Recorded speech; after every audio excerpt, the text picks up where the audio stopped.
Women make up 50% of the workforce here in the US, and 70% of women say they don't want to leave the workforce to be a stay-at-home parent.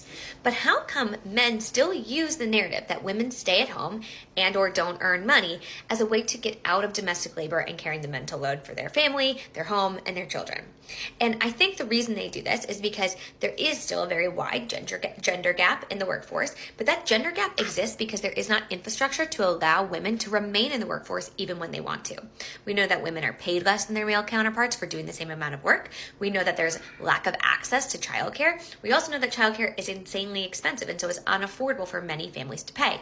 So when it comes time to decide, do we put our kids into childcare or do we remain in the workforce, and they determine who stays home, it's usually the lower earning person. Not always, but usually the lower earning person. And because women are paid less than their male counterparts for the same amount of work, they are forced to stay home.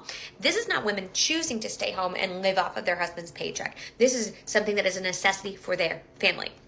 And so when men use the narrative that she wants to stay at home, this is what she wanted, her life is easy, all she does is take care of the kids, go shopping, etc., just know that most women don't want that.